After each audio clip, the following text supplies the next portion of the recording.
الحمد لله رب العالمين والصلاة والسلام على رسول الله وعلى آله وصحبه أجمعين أما بعد.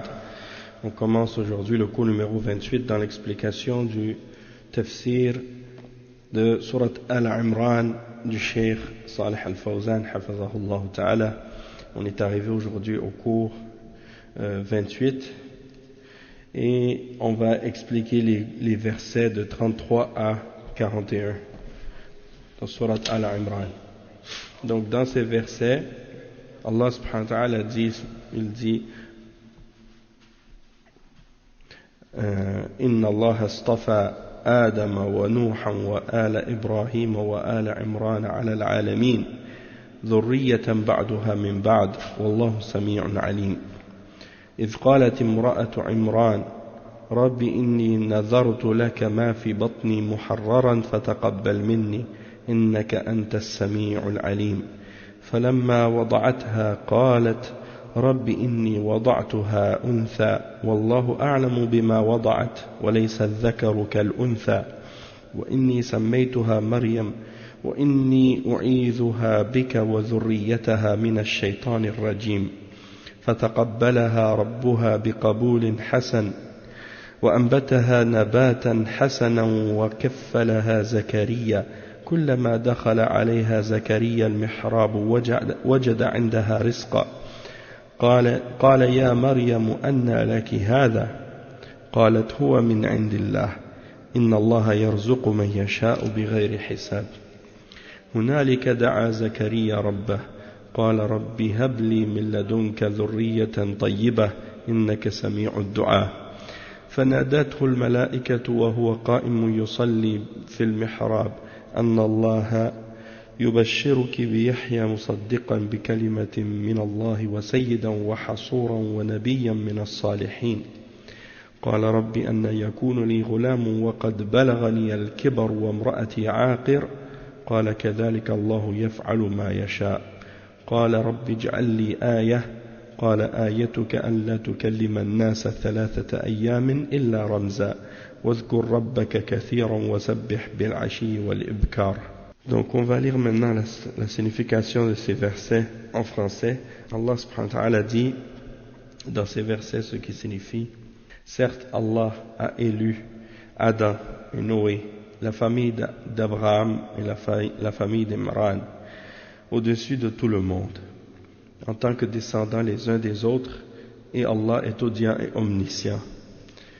Rappelle-toi quand la femme d'Imran dit: Seigneur, je t'ai voué en toute exclusivité ce qui est dans mon ventre, accepte-le donc de moi. C'est toi certes l'audient et l'omniscient. Puis lorsqu'elle eut accouché, elle dit: Seigneur, voilà ce que j'ai accouché, voilà que j'ai accouché d'une fille. Or Allah savait mieux de ce dont elle avait accouché. Le garçon n'est pas comme la fille. Je l'ai nommé Maryam et je l'ai placé ainsi que sa descendance sous ta protection contre le diable, le banni. Son Seigneur l'agréa alors d'un bon agrément, la fit croître en belle croissance, et il en confia la garde à Zacharia. Chaque fois que celui-ci entrait auprès d'elle dans le sanctuaire, il trouvait près d'elle de la nourriture. Il dit: Ô Mariam, d'où te vient cette nourriture? Elle dit: Cela me vient d'Allah. Il donne certes la nourriture à qui il veut, sans compter. Alors Zacharia pria son Seigneur et dit: Ô mon Seigneur, donne-moi venant de toi une excellente descendance, car tu es celui qui entend bien la prière. Alors les anges l'appelèrent pendant que, debout, il priait dans le sanctuaire. Voilà qu'Allah t'annonce la naissance de Yahya, Jean le Baptiste, comme on l'appelle en français, le confirmateur d'une parole d'Allah. Il sera un chef, un chaste, un prophète, et du nombre des gens de bien. Il dit: Ô mon Seigneur, comment aurais-je un garçon maintenant que la vieillesse m'a atteint et que ma femme est stérile. Allah dit, comme cela. Allah fait ce qu'il veut. Seigneur, dit Zacharia, donne-moi un signe. Ton signe, dit Allah, c'est que pendant 3 jours, tu ne pourras parler aux gens que par geste. Invoque beaucoup ton Seigneur et glorifie-le en fin et en début de journée. Donc ça, c'est les versets de la section suivante. Inch'Allah, on va lire l'explication de Cheikh Al-Fawzan sur ces versets. Et le Cheikh Al-Fawzan, il dit: Alhamdulillahi Rabbil Alamin, wa sallallahu wa sallam ala nabiyyina Muhammad wa ala alihi wa ashabihi ajma'in. لما ذكر الله سبحانه وتعالى في الآيات السابقة أولياءه الذين يحبهم ويحبونه، ذكر في هذه الآيات طائفة من خيار أولياء الله الذين يحبهم ويحبونه، فقال سبحانه: إن الله اصطفى آدم ونوحا وآل إبراهيم وآل عمران على العالمين. أخبر أنه اصطفى أي اختار، وربك يخلق ما يشاء ويختار سبحانه وتعالى. اصطفى آدم أبا البشرية، اختاره وخصه بخصائص وكرامات. أولا أنه خلقه بيده سبحانه وتعالى. ثانيا أنه أسجد له ملائكته تكريما له. وثالثا أنه علمه الأسماء كلها، وظهر فضله على الملائكة بالعلم. ومنها أنه أسكنه الجنة: ويا آدم اسكن أنت وزوجك الجنة. كرامات عظيمة، هذا ما خص الله به آدم عليه السلام. Donc le cheikh il explique que lorsque Allah subhanahu wa ta'ala a mentionné dans les versets précédents ses alliés et ses serviteurs rapprochés, ceux qu'il aime et que lui aime, il a mentionné ensuite des versets dans lesquels il mentionne un groupe d'entre ses serviteurs rapprochés parmi les prophètes qui aiment Allah et que Allah aime. Et donc il a énoncé, il a mentionné parmi eux ceux qu'il a élus parmi les prophètes. Il dit, certes, Allah a élu Adam, il a choisi Adam, Nuh, la famille d'Ibrahim et la famille d'Imran sur tous les mondes.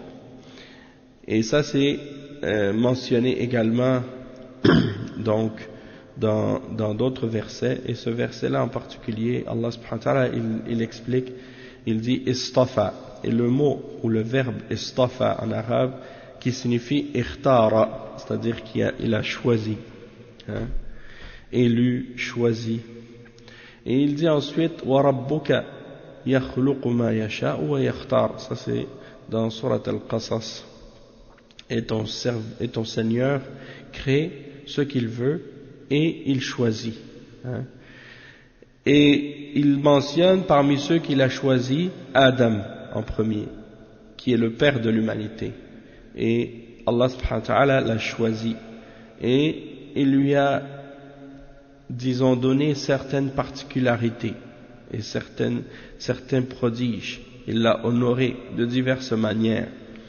Et parmi les choses qu'il a eues comme particularité, la première c'est que Allah subhanahu wa ta'ala l'a créé de sa main, comme il le mentionne dans le Coran. Et ensuite, une autre particularité, c'est que Allah subhanahu wa ta'ala a ordonné à ses anges de se prosterner devant lui, par honneur, pour honorer Adam. Et troisième exemple, parmi les particularités de Adam alayhi salam, c'est que Allah subhanahu wa ta'ala lui a enseigné le nom de toutes les choses. Et il a fait paraître par cela son mérite sur les anges, par la science que Allah lui a donnée. Et donc, ça fait partie des particularités que Allah subhanahu wa ta'ala l'a préféré aux anges. à cause de la science qu'il lui a donnée. Ensuite, il mentionne également le fait que Allah subhanahu wa ta'ala l'a fait habiter dans son paradis. Et c'est ce qu'il mentionne dans le verset 19, dans Surat Al-A'raf, lorsqu'il dit « Ô Adam, demeure toi ainsi que ton épouse dans le paradis ». Et ensuite, il mentionne parmi les honneurs que Allah subhanahu wa ta'ala lui a fait, donc ces honneurs-là et ces prodiges que Allah subhanahu wa ta'ala lui a donnés. Et il dit que ça c'est des choses que Allah subhanahu wa ta'ala a données spécifiquement à Adam et qui lui sont particulières, alayhi salam. Ensuite, il mentionne un autre parmi les messagers, le premier des messagers, qui est le prophète Nuh, alayhi salam. Et il dit, le cheikh, ونوحا عليه السلام هو أول رسول إلى أهل الأرض لما حدث الشرك في قومه بسبب الغلو في الصالحين لأنه كان منهم رجال صالحون يحبونهم فماتوا جميعا فحزنوا عليهم لما فقدوهم فجاءهم الشيطان وقال لهم صوروا صورهم وانصبوها على مجالسهم من أجل أن تتذكروا أحوالهم فتنشطوا على العبادة وهو يريد بذلك مغزا بعيدا لعنه الله لكنه ظهر لهم بمظهر المشير الناصح والذي يرشدهم إلى الاستمرار في عبادة الله سبحانه وتعالى فقاموا وصوروا صورهم ونصبوها على المجالس ولكن كان وقتهم وجيلهم فيهم علماء لا يستطيع الشيطان أن يغري الناس بعبادة هذه الصور مع وجود العلماء فانتظر إلى أن مات هؤلاء العلماء ثم جاءهم من قال لهم إن آباءكم ما نصبوا هذه الصور إلا ليعبدوها وبها يسقون المطر فزين لهم عبادتها فعبدوها من دون الله فحدث الشرك في الأرض من ذلك الوقت وكان الناس قبل ذلك على التوحيد بعد أبيهم آدم عليه السلام كانوا على التوحيد فلما حدث الشرك بسبب الغلو في الصالحين أرسل الله نوحا عليه السلام إليهم يدعوهم إلى الله وينكر عليهم عبادة غير الله عز وجل فهو أول رسول إلى أهل الأرض بعد حدوث الشرك. Donc le cheikh il explique que Nuh alayhi salam c'est le premier d'entre les messagers envoyés aux habitants de la terre lorsque le shirk s'est produit parmi son peuple à cause de l'exagération à propos des hommes pieux. Et c'est-à-dire qu'il y avait à son époque des hommes pieux et ces hommes pieux-là étaient aimés par ces gens-là et donc lorsqu'ils sont tous morts, les gens ont été tristes par leur mort et de les avoir perdus. Donc le shaitan leur est apparu sous une image et il leur a dit, leur shaitan leur est apparu et il s'est présenté comme un conseiller sincère pour les tromper en fait.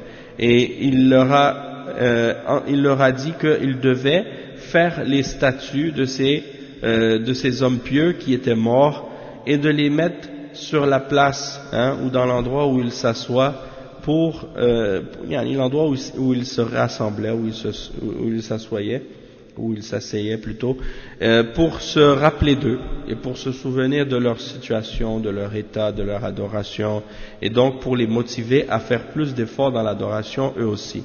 Et donc ça c'était une ruse de la part du shaitan parce qu'il calculait à long terme que Allah le maudisse, parce que il souhaitait par cela disons se faire passer pour quelqu'un d'honnête et quelqu'un qui veut donner le bon conseil et leur montrer que son intention c'était dans le but de les encourager à continuer à faire l'adoration pour Allah subhanahu wa ta'ala, alors ils se sont mis à faire les statues de ces hommes pieux et ils les ont placés, ces statues, à l'endroit où ils s'assoyaient, où ils se réunissaient, et finalement à cette époque-là personne ne les avait adorés puisqu'il y avait parmi eux des savants, des ulama qui leur enseignaient la religion et qui leur expliquaient le danger de l'adoration des idoles et des statues. Alors le shaitan ne pouvait pas les tromper encore à cette époque-là parce qu'il y avait des ulama présents pour leur interdire d'adorer ces statues. Mais le shaitan a calculé et il a attendu jusqu'à ce que ces gens-là, ces ulama meurent.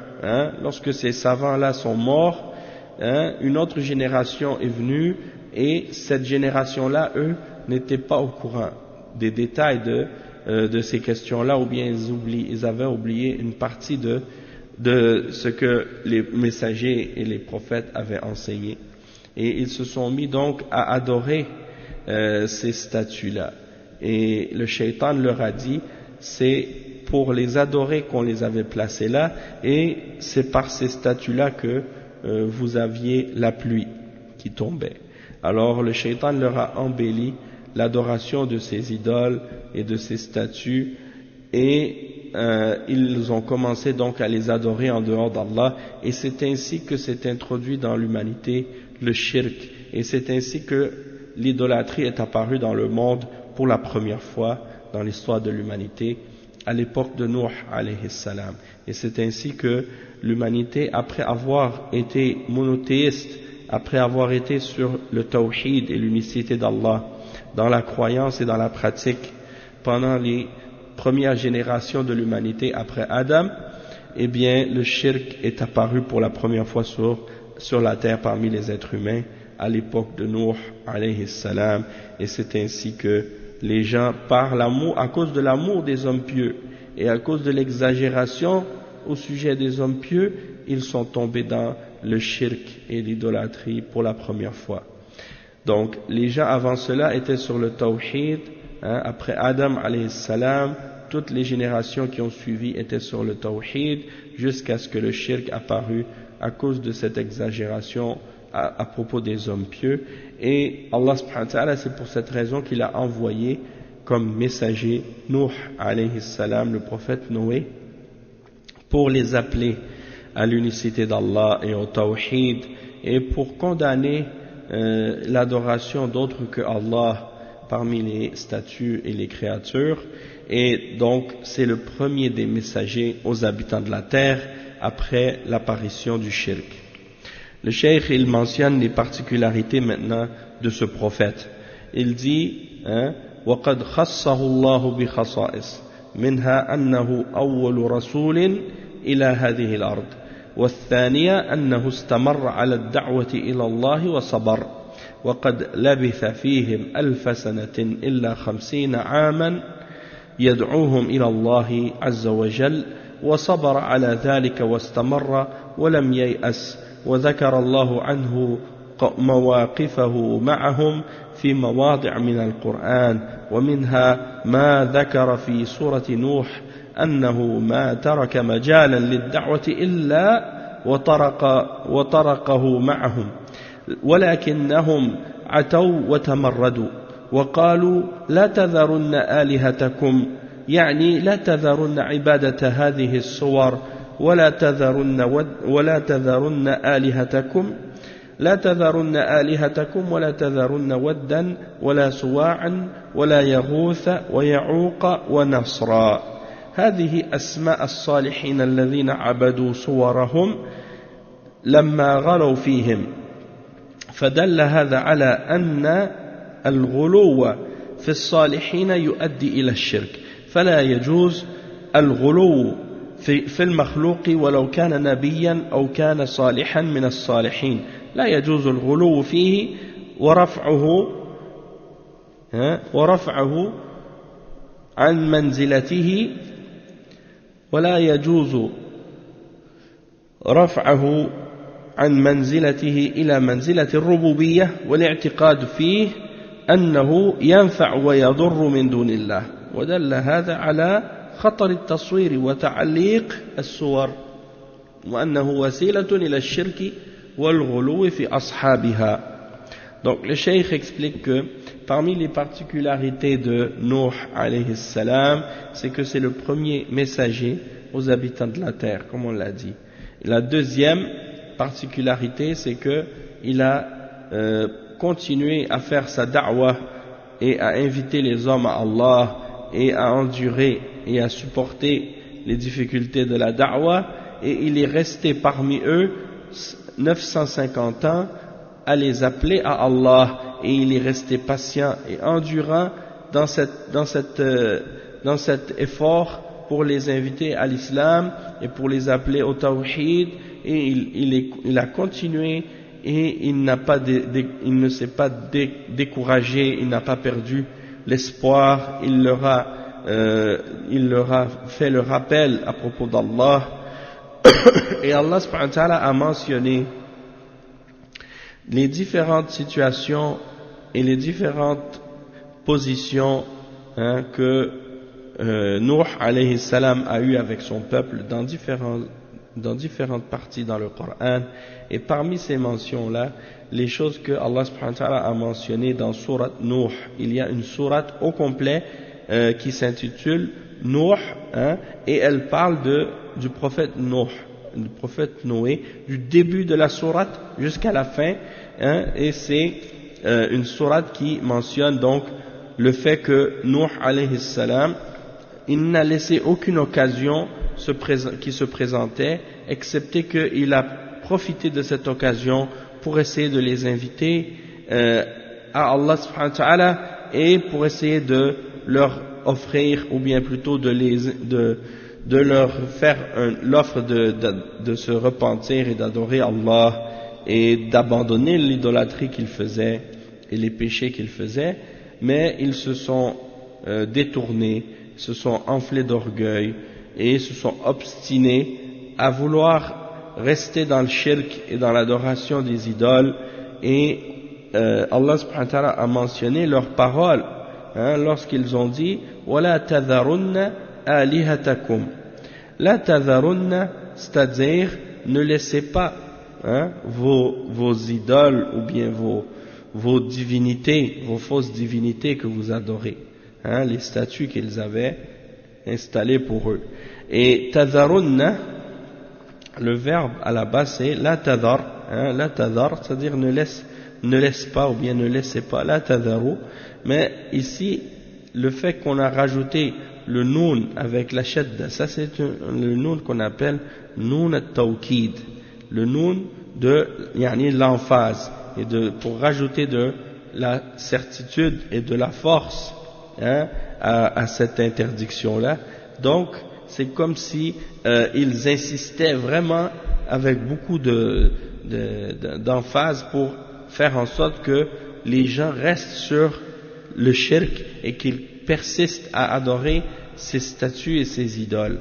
Donc il disait la tadharunna alihatakum, ne laissez pas ou ne délaissez pas ou n'abandonnez pas vos divinités, vos fausses divinités. Et il disait et ne laissez pas Wad et Suwa' et Yarouth et Ya'ouq et Nasr.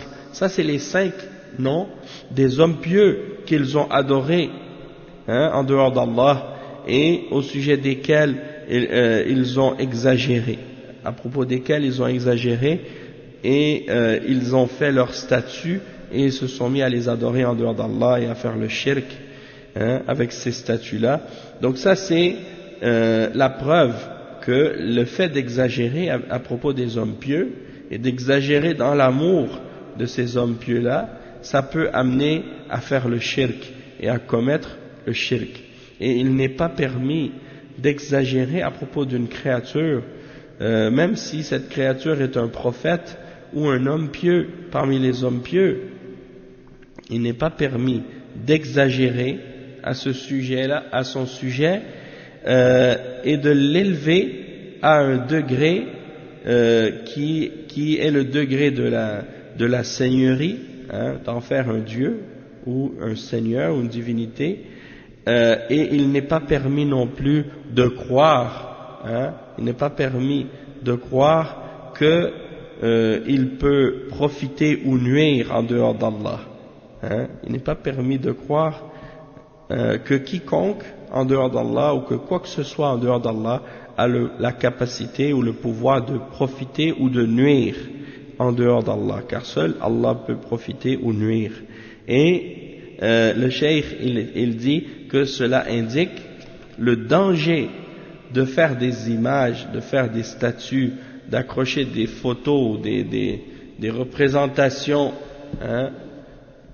de quoi que ce soit parmi les créatures, et que cela peut amener les gens à faire le shirk, et que ça peut être un moyen vers l'exagération à propos de ces personnages-là, et de faire en sorte que les gens par la suite tombent dans l'idolâtrie à cause de ça.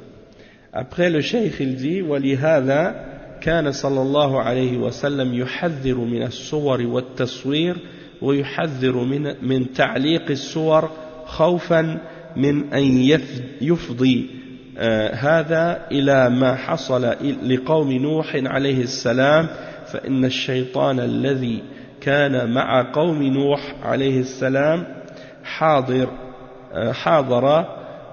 يعني فإن الشيطان الذي كان مع قوم نوح عليه السلام حاضر ويمارس مهنته القبيحة مع بني آدم فلا يتساهل في هذا الأمر ومنها أن الله سماه عبدا شكورا قال ذرية من حملنا مع نوح إنه كان عبدا شكورا مع كونه صبورا على الدعوة إلى الله عز وجل فهو شكور لنعم الله عز وجل فهذا من مزاياه وصفاته عليه الصلاة والسلام. Donc le cheikh il dit que c'est pour cette raison que le prophète Mohammed sallallahu alayhi wa sallam a averti contre les images, contre les représentations et contre les photos, contre tout ce qui est image ou statue ou représentation de qu'est-ce qui est vivant. Et il a mis en garde contre le fait d'accrocher des images ou des statues ou des représentations par crainte que cela amène à ce que le peuple de Nuh a fait et à tomber dans l'erreur de ce que le peuple de Nuh a commis comme exagération qui les a amenés par la suite à tomber dans le shirk. Car le shaitan qui a égaré le peuple de Nuh alayhi salam, il est toujours présent, le shaitan.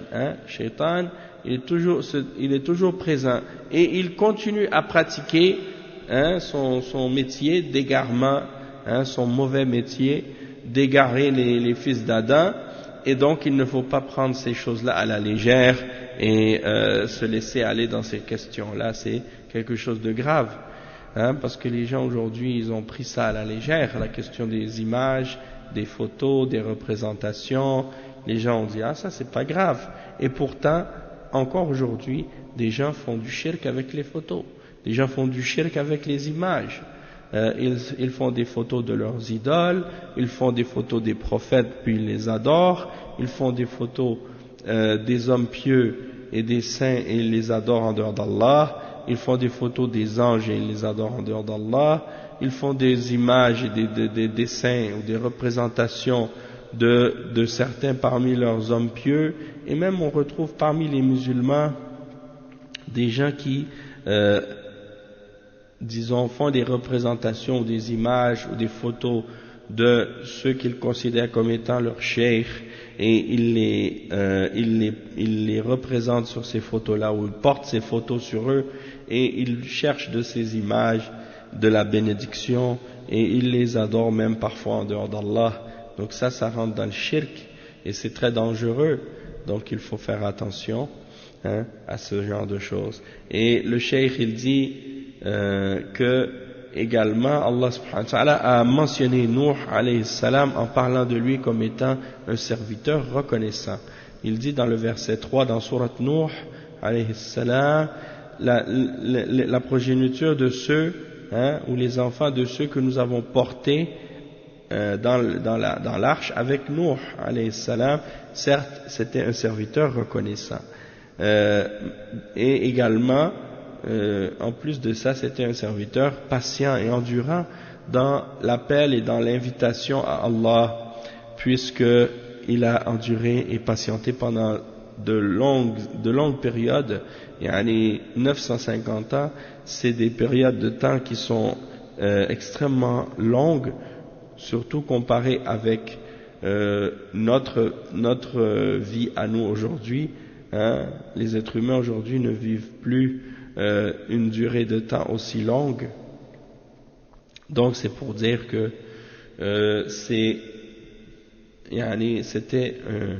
disons une patience vraiment immense.